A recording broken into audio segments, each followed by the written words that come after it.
Zelensky's worst nightmare comes to life as Kiev faces a new Russian air threat. Putin's S-400 trap exposed as Russia reveals a new tactic for hunting Ukrainian aircraft. Inside Russia's S-400 hunting tactic against Ukrainian MiG-29 fighters in the Ukraine war. 24 Ukrainian aircraft down in 1 week. Russia claims its S-400s unleashed a devastating air defense trap. Russia's air defenses go hunting as Moscow claims 24 Ukrainian aircraft destroyed in just 1 week. 10 MiG-29s down in 1 day. Russia reveals how its S-400s allegedly ambushed Ukrainian fighters.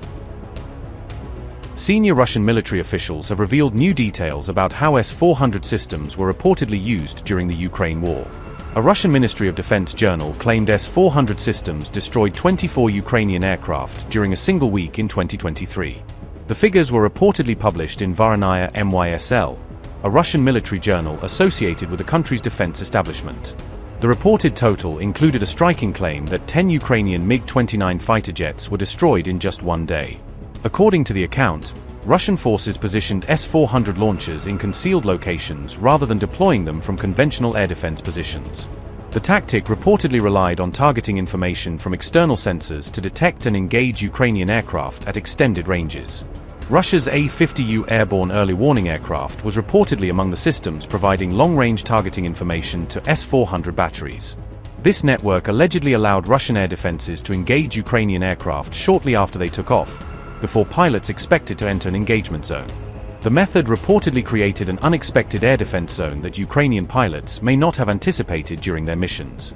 The remaining 14 aircraft included in the reported total of 24 were not specifically identified in the Russian military journal. The figures broadly correspond with claims previously made by then-Russian Defense Minister Sergei Shoigu in October 2023 regarding Ukrainian aircraft losses.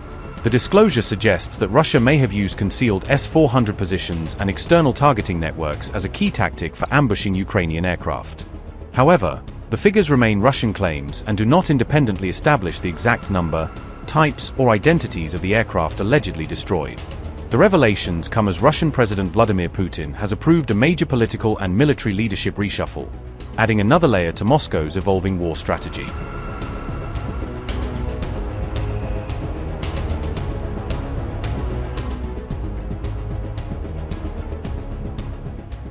The shakeup comes as Russia's offensive momentum has slowed sharply on the battlefield, raising questions about its current strategy.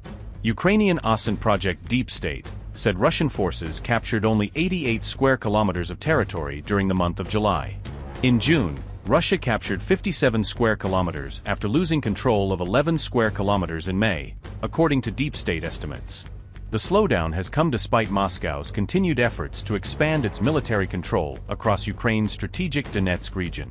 Colonel General Andrei Ivanev will replace Valery Solodchuk as commander of Russia's Center Group under the new restructuring. Russia's Center Group continues to operate across the northwestern and central sectors of Ukraine's Donetsk region. Putin described the Center Group as one of Russia's leading formations, responsible for critical missions in Donetsk.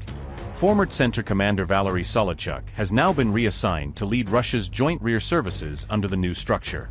Solodchuk has previously been accused of involvement in the Bucha massacre during Russia's invasion of Ukraine, allegations Moscow denies. Meanwhile, Pyotr Balgiev, former Chief of Staff of the Vostok Group, has been appointed to take command of the unit. The Vostok Group continues to conduct operations across the southern sector of the Donetsk frontline as the war continues. Defense Minister Andrei Belousov also announced broader leadership changes across Russia's military as part of the restructuring. The command shakeup comes as Russia continues to face delays in capturing Ukraine's key fortress cities in Donbass.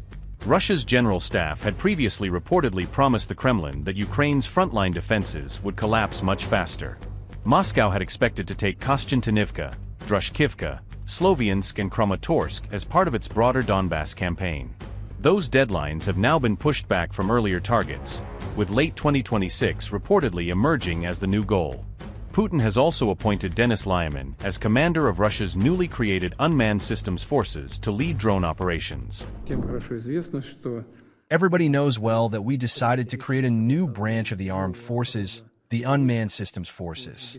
The goal was to find a person who had proven himself in the best possible way in this role. So, we consider Denis Lyman to be one of the most qualified specialists in this sphere.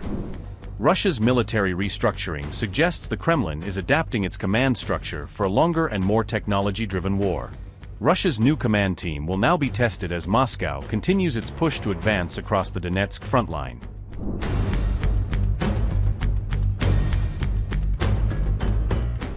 Baltic security fears are growing sharply as Russia's ongoing drone war may now be entering a dangerous new phase entirely.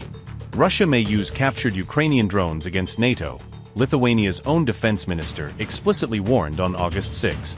Moscow could specifically target critical infrastructure across the Baltic region, according to Lithuanian military intelligence assessments. This alleged plan could deliberately help Russia create widespread confusion over exactly who launched any given attack.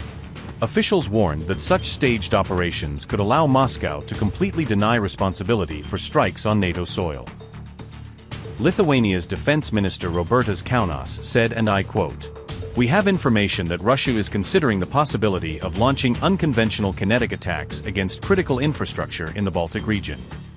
It is quite likely Russia could use Ukrainian-made drones for this purpose." Unquote. Upgrade your news experience with the all-new HT app.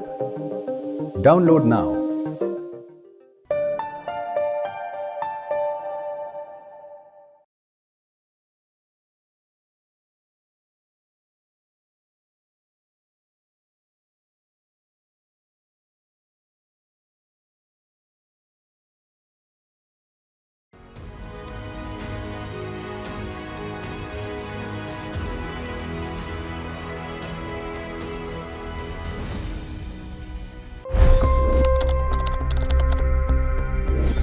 $25 crore गरीब गरीबी को परास्त करके बाहर निकले। For the good of our nation, let's work together and let's truly make America great again.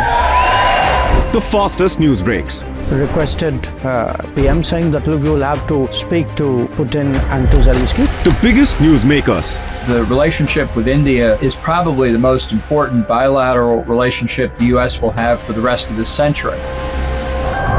The capital delivered quite an election result today. Expert analysis. The million-dollar question today is how to stop this dance of death.